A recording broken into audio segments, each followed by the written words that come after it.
All right, welcome to the Explainer. Today we're going to crack the code on Google. I'm talking about something called Google Dorks. These are basically special commands that turn your regular, kind of vague search into a super precise, laser-focused hunt for information. I mean, we've all been there, right? You type something into Google and bam, you're hit with millions, sometimes even billions of results. You just stand up scrolling and scrolling and scrolling through page after page of total junk, just hoping you stumble upon that one thing you actually need.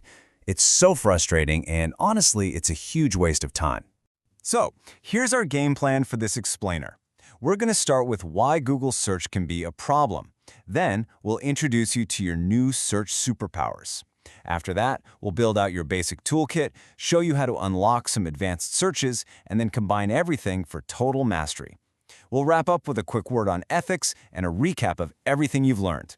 Let's jump in. Okay, so let's get right to the heart of the problem. A normal Google search, it isn't really giving you answers. It's giving you options. It's guessing what you might want. Well, we're going to stop all the guesswork. From now on, we're giving Google direct orders. And just look at the difference this makes. A totally normal search for cat adoption gives you, everything under the sun. Ads, local shelters, articles, you name it. But add just one simple command, and suddenly, you're only getting a handful of super targeted results from one specific trusted website. This is the kind of power we're about to unlock. So, what's the secret? What's the solution? Well, it's a set of tools that have been hiding in plain sight this whole time. It's time to meet your new search superpowers, which are officially called Google Dorks. So what are they exactly? You can think of them as advanced search operators.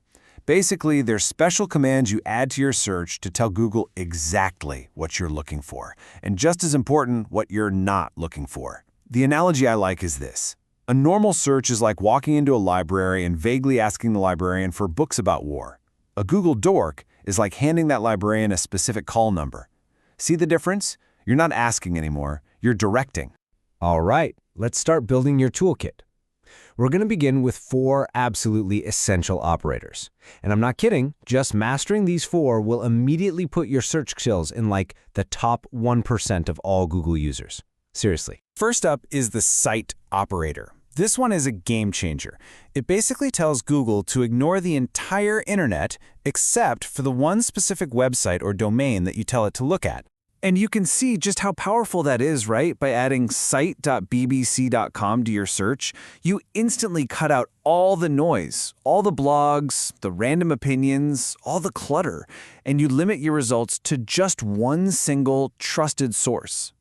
Okay, next up is file type. This operator is your secret weapon for finding actual documents. It stops you from getting pages about reports of presentations and helps you find the file itself, like a PDF, a Word doc, or even an Excel spreadsheet. This is a perfect example. Let's say you're looking for a resume template. If you just search for it, you'll get a bunch of articles about how to write a resume. But with file type PDF, you're getting the actual PDF files that you can download and use right away. It takes you straight to the goal. Now, this one might be the simplest, but it's also one of the most powerful tricks in the book. Put in your search in quotation marks tells Google one simple thing. Hey, don't just find these words anywhere on the page. I need you to find them together as an exact phrase in this specific order. So think about it. If you search for climate change report without quotes, Google might find a page that mentions climate in the first paragraph and report way down at the bottom. But with quotes, no way. You're only getting pages that contain that exact 3-word phrase, which pretty much guarantees the page is going to be way more relevant to what you want. Okay, our final tool in the basic kit is the minus sign. The easiest way to think about this is as your ignore button. It's perfect for those times when a search term you're using has more than one common meaning. And this example just illustrates its power perfectly. If you search for Apple, you get a mix of everything: computers, phones, and apple pie recipes. But just add -fruit, and bam, you instantly clarify what you mean and you clean up your results to get only the tech stuff you were looking for in the first place.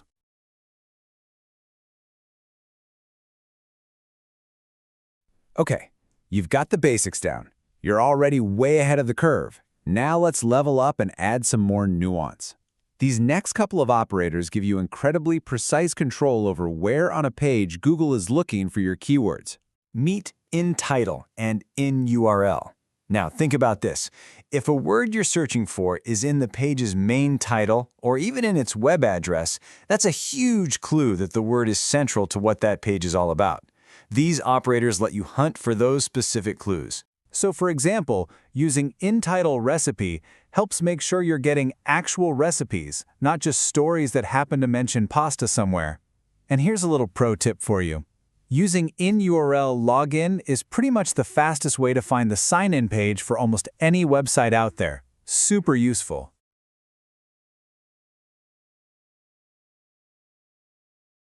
All right, now for the real magic. This is the part where you go from being a smart searcher to a true search master. Because the real power of these operators isn't just using them one at a time. It's unleashed when you start stacking them together. Just watch how we can build a query step by step. Let's say we want official government documents. First, we limit our search to only government websites with cite.gov, okay? Then we tell it we need the exact phrase climate policy. And for the final step, we tell it we only want to see PDF files. Just like that, in 3 simple steps, we've built a query that pinpoints official government policy documents on climate change, and it completely ignores everything else.